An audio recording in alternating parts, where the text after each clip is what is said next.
Bonjour, c'est Laetitia de One Thing in a French Day à Paris. J'espère que vous allez bien et que vous êtes de bonne humeur. Aujourd'hui, vendredi 9 mai 2025, cet épisode, le numéro 2507, s'intitule « En route vers Montmartre depuis le 17e ». Cet épisode est accompagné de notes culturelles et de photos en vous abonnant sur onethinginafrenchday.com. Mardi, vers 17h, j'étais à Paris, dans le 17e, tout près du métro Courcelles. Caroline m'avait dit qu'elle pourrait être à Paris vers 18h30.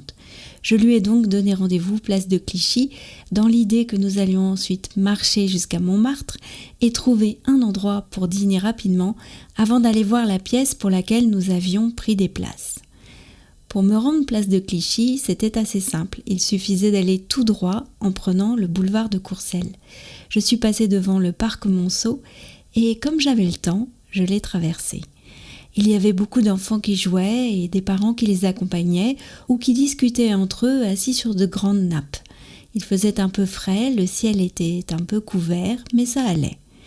Ce qui est particulier au parc Monceau, c'est qu'il est entouré de beaux immeubles ou d'hôtels particuliers. Il y a un étang, une colonnade, des kiosques. Tout cela est très romantique. On est plongé dans le 19e siècle. Vous vous souvenez peut-être que nous avions visité l'année dernière l'hôtel particulier de Nissim de Camondo, qui donnait justement sur ce parc. En sortant du parc, j'ai remarqué le musée Cernucci, lui aussi dans un hôtel particulier, à côté des bureaux de la SCAM, dans le même groupe de bâtiments situés dans une allée privée entre le parc et le début du boulevard Malesherbes, séparés du reste du monde par une belle grille ornementale typique de l'architecture du quartier. J'ai continué mon chemin. Il n'y a pas beaucoup de magasins entre la place des Ternes et la station Villiers, mais dès qu'on a dépassé le boulevard Malesherbes, c'est plus animé. Dans la vitrine du traiteur et pâtissier Le Nôtre, il y avait des tartelettes aux fraises à 9 € pièce. Je suis passée devant le grand appartement, un concept store de la marque adorée des Parisiennes, Cézanne. On déambule dans le magasin comme dans un appartement du quartier. Mon amie Teresa avait aimé ce magasin lorsque nous y étions allés il y a 3 ans. Au loin, avant d'arriver au Batignolles, j'apercevais le Sacré-Cœur.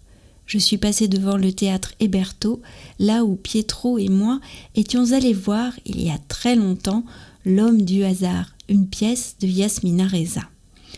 Au croisement avec la rue de Rome, qui descend vers Saint-Lazare, j'ai vu la Tour de Lisa, le tribunal de Paris, qui se trouve à l'ouest de Paris, le long du périphérique. Enfin, j'étais en vue de la place de Clichy et de la librairie de Paris, l'endroit parfait pour attendre Caroline. D'ailleurs, il y avait 2 livres que je souhaitais acheter. J'étais sûre de les trouver, car on trouve tout à la librairie de Paris. Si vous avez écouté jusqu'ici, c'est peut-être que cet épisode vous a plu, alors n'hésitez pas à le crier haut et fort en laissant un avis sur votre application de podcast, par exemple Apple Podcast, ou encore un commentaire sur la chaîne du podcast One Thing in a French Day sur YouTube. À bientôt, très bon week-end à tous, au revoir.